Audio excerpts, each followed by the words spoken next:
Mga kaibigan, maligayang pagbabalik ko sa Pinas Balita, Sunday, November 9, 2025. Meron po tayo ngayong pinaka-latest na update patungkol dito sa direksyon, pagkilos, mga lugar na madadaanan ng Super Typhoon Uwan.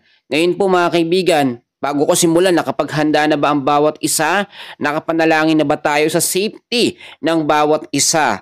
So kinakailangan natin maging matatag sa sitwasyon na ito. Hindi pa masyado nararamdaman ang pinaka-impact ng Super Typhoon Yuan, pero inaasahan ngayong gabi hanggang sa madaling araw ng Lunes ay nandyan ang pinakabugso ng Super Typhoon. Bago natin yan simulan, please, ako yung makikiusap lang na i-like nyo yung video. Malaking bagay na yun sa aming mga content creator at weather forecaster. Maraming salamat po. Sa pinakahuling pagtatala po natin mga kaibigan, ang Super Typhoon Yuan ay mas lumalakas pa. Actually, sa pagiging typhoon category, dyan po medyo delikado na tayo. Naitaas na rin po ngayon ang wind signal number 4. Yun yung pinaka-highest niya ngayon. Pero aabot pa po yan hanggang signal number 5. Tara't samahan nyo ako. So tignan natin yung ating live weather forecast system na ginagamit. Kung titignan nyo, halos nakadikit na sa kalupaan ng Luzon ay ito nga pong pinaka-sentro o pinakamata ng Super Typhoon Yuan. At kung titignan nyo mga kaibigan sa huling pagtutala, kaninang alauna ng madaling araw, huling namataan po na mayroon pong estimated na layo na 370 kilometers east of Virac, Catanduanes. At yung pagiging Super Typhoon category niya maintain sa 165 kilometers per hour, malapit po sa may sentro. At may bugsong umaabot ito sa 205. Yung bugso niya grabe, no? Kung nakikita niyo yung umiikot na hangin sa kanya na nakapalibot, yan po yung tinatawag natin na trap o yung pinaka-extension ng pinakabagyo, no? O yung spiral clouds. Yan yung nagkakaroon ng matinding impact. Pero eto, no, sinasabi ko sa inyo mga kaibigan, may chance pa rin naman ito na humina once na tumama o maglandfall na sa kalupaan po ng Luzon. Dahil sa mga kabundukan, mga puno, mababawasan po yung impact ng Super Typhoon. So ipanalangin natin na magtuloy-tuloy at ganun po yung mangyaring senaryo. Ito po, no, yung pagkakilos naman niya, pa west-northwestward sa bilis na 35 kilometers per hour. Mabilis yung pagkilos nito, kaya naman inaasahan sa pinakahuling update natin, Martes pa ito, no, lalabas ng ating Philippine Area of Responsibility. Pero may chance ang mas mapaaga yon dahil nga po sa bilis ng kanyang pagkilos. So ngayon, aalamin na muna natin yung mga weather system o yung mga wind signal number 4, 3, 2, 1 sa mga lugar na apektado. Ipapaalala ko na itataas din ang wind signal number 5 kapag mas lumapit pa ang Super Typhoon Yuan sa mga susunod na mga oras.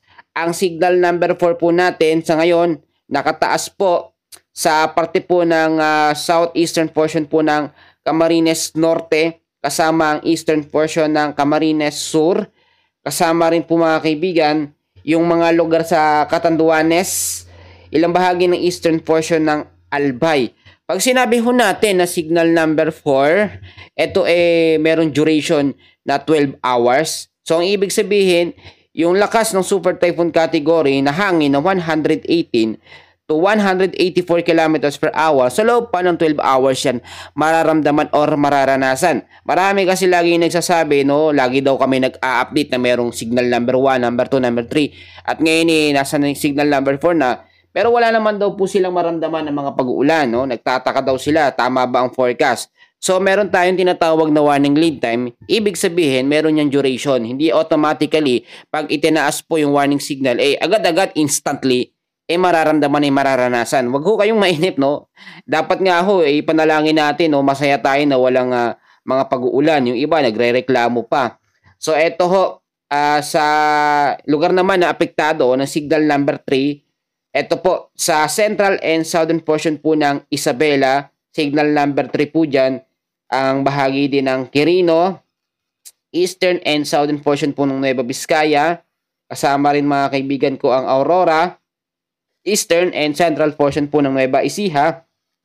Signal number 3 po yan kasama ang Bulacan, eastern portion ng Pampanga, at kasama rin sa signal number 3 mga kaibigan ang Polillo Islands, Laguna, Rizal, eastern portion ng Batangas.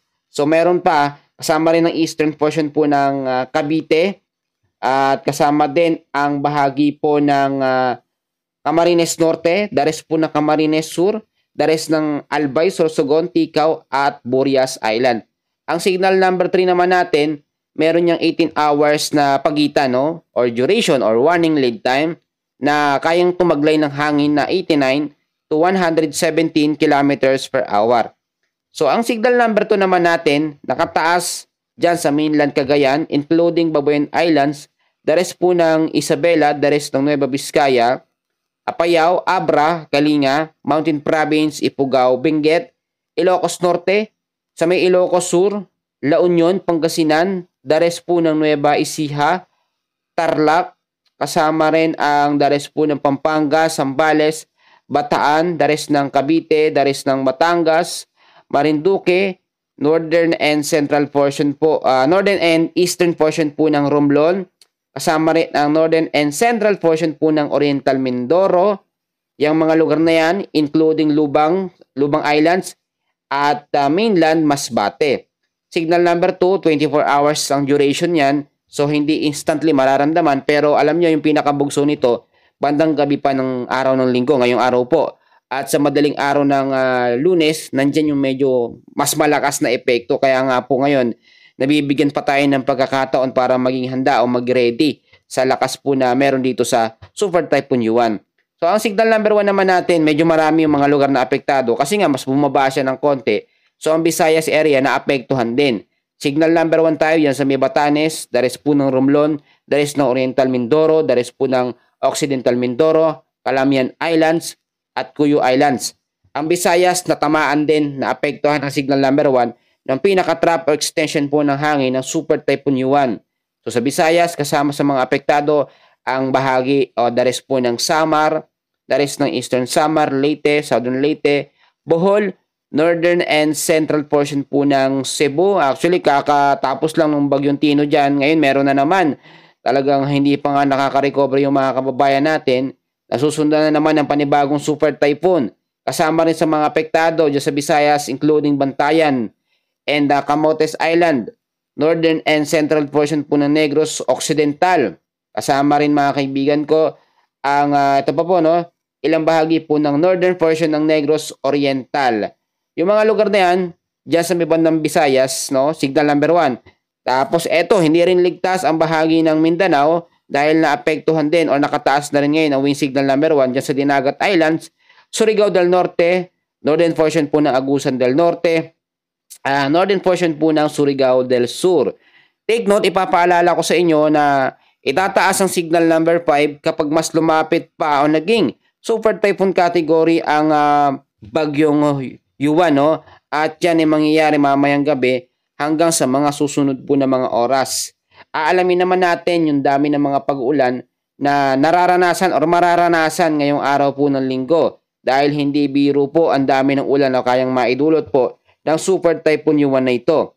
So ngayong hapon po, no, meron tayong ina-expect na 200 mm na dami ng pag-uulan sa may Quezon, Camarines Norte, Camarines Sur, Catanduanes, Albay, Sorsogon at Northern Samar. Yung iba sinasabi bakit daw ina-expect. Yun po kasi talaga yung pagtatala, no? Kesa naman sabihin ko na wala tayong pag-uulan na ine-expect o inaasahan tapos umulan, ako po ang masisisi. So nag-update lamang tayo base sa ating pinaka-forecast, no? Kasama rin po sa maapektuhan ngayong hapon hanggang sa Lunes ng hapon ang Aurora, Bulacan, Laguna, Rizal, Marinduque, Masbate, Samar, Eastern Samar, Biliran ng 100 to 200 mm sa dami ng pag-uulan. Meron ding aasahan na 50 to 100 mm sa dami ng pag-uulan sa may Pangasinan, Cagayan, Isabela, Quirino, Nueva Vizcaya, Apayao, Abra, Kalinga, Mountain Province, Ifugao, Benguet, Nueva Ecija, Zambales, diyan po sa may Tarlac, Pampanga, kasama rin ng Bataan, ang bahagi ng Metro Manila, Zambales, Tarlac, Batangas, Occidental Mindoro, Oriental Mindoro, Romblon, at Salite. Ito naman po, ngayong gabi hanggang sa Monday ng gabi, November 10, ito yung sinasabi ko kanina na pinakabugso ng Super Typhoon Yuan.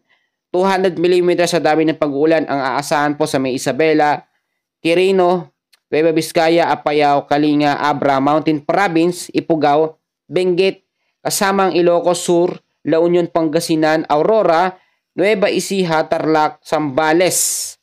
100 to 200 mm sa dami ng pag-uulan din ang aasahan natin ngayong gabi hanggang sa Lunes ng gabi. Diyan po mga kaibigan ko sa Batanes, Oriental Mindoro, Marinduque at Camarines Norte. Monday naman ng gabi hanggang sa Tuesday ng gabi, 100 to 200 mm sa dami ng pag-ulan ang aasahan natin dyan sa La Union at sa May Benguet.